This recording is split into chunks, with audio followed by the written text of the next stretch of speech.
IPL కి select అవ్వడం ఎలా? అసలు ఫ్రాంచైజీ వాళ్ళకి ప్లేయర్స్ కోసం ఎలా తెలుస్తుంది? ఫస్ట్ స్టేట్ లెవెల్లో ఆడాలి. అక్కడ రంజీ, విజయ్ హజారే, ముఖ్యంగా సయీద్ ముష్తాక్ అలీ ట్రోఫీలో బాగా ఆడితే ఆటోమేటిక్ గా మన నేమ్ షార్ట్ లిస్ట్ అవుతుంది. Second one, scouting. ప్రతి ఐపీఎల్ టీమ్ కి స్కౌటింగ్ టీమ్స్ ఉంటాయి. వాళ్ళు ఇండియాలో జరిగే ప్రతి టోర్నమెంట్ ని మానిటర్ చేస్తారు. వాళ్ళ దగ్గర ప్రతి ప్లేయర్ డేటా ఉంటుంది. ఎగ్జాంపుల్, కడంబా టెక్నాలజీస్ వాళ్ళ స్కౌటింగ్ డేటా చూద్దాం. వీళ్ళు రాజస్థాన్, హైదరాబాద్, కోల్కతా టీమ్స్ కి స్కౌటింగ్ చేస్తారు. ఆ ఇన్ఫో ఎలా ఉంటుందో ఇప్పుడు మీకు చూపిస్తాను. ఇది బెంగాల్ T20 లీగ్ లో ఒక ప్లేయర్ ఇన్ఫో. ఇక్కడ చూసారా ఎంత డీప్ అనాలిసిస్ ఉందో? మీరు గ్రౌండ్ లో ఏ రీజియన్ లో ఎక్కువ స్కోర్ చేస్తున్నారు, స్పిన్ లో ఎక్కువ ఎటు ఆడుతున్నారు, పేస్ లో ఎక్కువ ఎటు ఆడుతున్నారు, ఓవర్వైజ్ స్ట్రైక్ రేట్ అంతా, మీ వీక్నెస్ ఏంటి, స్ట్రెంగ్త్స్ ఏంటి. ఇది చూడండి, వీక్నెస్ లో లెఫ్ట్ ఆర్మ్ స్పిన్నర్స్ ని అంత ఫ్లూయెంట్ గా ఆడట్లేదు అని రాసి విత్ వీడియోస్ ఇచ్చారు.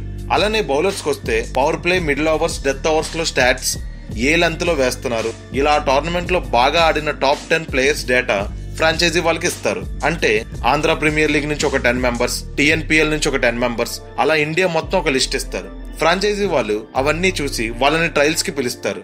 ట్రయల్స్ లో కూడా బాగా పర్ఫామ్ చేస్తే ఆక్షన్ లో ఆ ప్లేయర్ ని కొంటారు. ఈ వీడియోని క్రికెటర్ అవుదాం అనుకునే ప్రతి ఒక్కరికి షేర్ చేయండి.